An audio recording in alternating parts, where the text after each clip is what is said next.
mushaharkayga khaaska ii ah inaan kaga caawiyo. haddii caawa markaad hadiyadaha guddoonsiiseen shanta ahaa macaa way furanayaan mise hore intii ay dhiganayeen bay samaysteen businessyada khasab bay ahayd inaan calanka la soo qaato oo calanka kor loo qaado oo la xuso.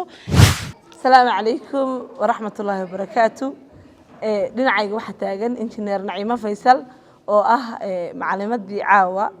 Girls Hub ardayda kan ku qalin jebisay quruxda badnayd daawanayseen. Naciimo soo dhaweynaya ugu horeyn caawa kale maxay kaaga dhigantay bal dareenkaaga? wad mahadsantahay walaal Naciimo, aad iyo aad baad ugu faraxsanahay inaad qayb ka ahayd barnaamijkayga oo nagala soo qayb gashay si aad noo dhiirigelisid. caawa aad iyo aad baan u faraxsanahay, wax weyn bayna ii tahay maadaama caawa ay baxeen dufcaddii afraad aynay ahayd sanad guuradii afraad. saan sheegay waxaan aasaasay iskuulka 2020 bishii 10aad waxaana soo saarnay tiro dhan 378 hablood. run ahaantii caawa waxay ahayd habeen aad iyo aad u farxad badan oo nin badan ku hamiyey. ما شاء الله عاو كله حبله آدك وقرح بدنا إسلام مركانا كجوليسته هديتها مركز وكله ما كقلن شبيان هديته قيمة بدنا آد بدون سيسين جاي كعاوي run ahaantii waxaan naga caawiyay xarunta ayaa naga caawisay waxa kaloon iyadana aan iloomin inaan u mahadnaqno maanan ka ilaabin qalbigan ku haynaa sagal jad oo run ahaantii ka qaadatay qayb weyn in xafladeedin dhacdo oo si free ah noogu sameysay stickerskii ama banner bahladii boorarkii aan siinay hablaha doonayna inay ku furtaan ama ay barbilow u noqoto business kaas oo ah xirfadihii ay barteen kamid ah iyo bannerkii xafladda aad iyo aad baan ugu mahadnaqayaa sagal jad. xirfadaha ay barteen maxaa kamid ah? xirfadaha ay barteen waxaa kamid ah laba qaybood baan hablaha u tababarnaa. qayb waa skillska waxaan barnaa xinaha, dawaarka, makeup-ka.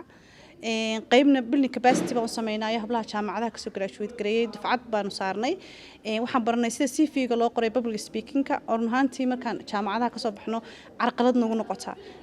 ayaan ka caawinay. kabacdi internship program baan raadinay 17 hablood baan maxay toolay private sectorska iyo government sectorka geynay. waana kamid ahaayeen hablihii caaw shahaadooyinka qaatay iyagoo oo shaqaale rasmiya ay noqdeen. ما شاء الله iyagoo shaqaale rasmiya idinka ana ka caawiyay يا ذي كعوية ذي كاس أنا هرجيسة Girls Hub علاجك أنت علق الشقة أنت علق يوم هالكيت وقول لك تانا رضيدا horta dawladda hoose laga hayay deeqna ma hadeenna ma anagana run ahaantii horta qayb la xalay inuu jiro Girls Hub ama ay halkaas soo gaadho wax ka qayb qaadatay xarunta dhaqanka oo run ahaantii space-ka aan wax ku dhignay ee maanta anagu buugi qalin sidano idea abaan u imanay. maantana ma sha Allah wad arkaysaa waxa arday ka baxay 4 sanadood xarunta dhaqanka waxaan oran karaa qayb la xalay ka qaadatay ardayda maanta giftiskii aan siinay aan doonayno inay barbilow u noqoto inay shaqo abuurtaan. waxa naga caawiyay ardaydan dawaarka siinay waxa naga caawisay xarunta dhaqanka mid naga caawisay midna run ahaantii aniga u gartay inaan mushaharkayga khaaska ii ah inaan kaga caawiyo oo aan ku siiyo. alxamdulillah jaamac markasta waan u mahadnaqayaa goor kasta goob kasta meel kasta aan joogo anagoo halka joogno buu noo yeeray maxaa idin ka dhimanaya maxaan idin la qabtay markaan niri intaas aan naga dhiman hooyo buu nagu hagar la'aan. ما شاء الله habli caaw markaad hadiyadaha guddoonsiiseen shanta ahaa macaa way furanayaan mise hore intii ay dhiganayeen bay samaysteen businessyada may caawi furanayaan anaga ka caawnay in barbilow fiican u noqotay caawi furtaan inan kasta waxa la siiyay saad arkayseen boardkay meherada ku furan lahayd iyo qalab run ahaantii ma oran karno qalab weyn baan siinay laakiin waa qalab anagu aan u aragnay inay maanta barbilow u noqon karto. maanta aad waxba aanad haysanin unbaad wax bilaabi kartaa laakiin maalinka aad waxba aad wax haysato waxa laga yaabaa inay fikraduhu kugu farabataan oo mashquul badan aad gasho laakiin maalinka ay wax yar ku soo galaan run ahaantii aan waxaan aaminsanahay inaad maanta wax abuuri karto. marka waxaan rajaynayaa insha Allah inta aan hablaha siinay inay u noqoto barbilow fiican oo noloshooda wax kaga bedelaan iyaga iyo qoyskoodii inta ku hareeraysanba. maxaad ugu beegteen tiimeygiyo wax yar ka hadhayna habliidna soo labistaan calankii munaasabada run ahaantii schedule-kayga xilligan ka dhignay iyo 18 May ba isku soo beegmay markaas khasab bay ahayd in calanka la soo qaato oo calanka kor loo qaado oo la xuso maadaama maxay toolay ay 18 May gan ka duwantay 18 May-yadii hore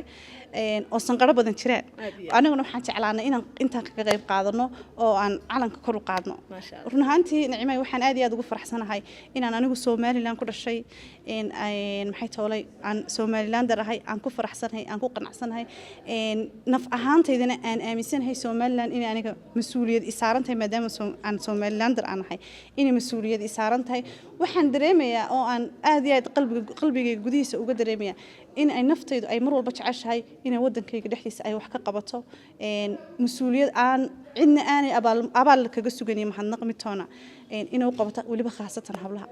aad iyo aad caawa ka muuqataayo dee waxaas hablaaba soo saartay anagana farxad gaar ay nootay aad iyo aad baa u mahadsantahay Naciimo ku hambalyeynaya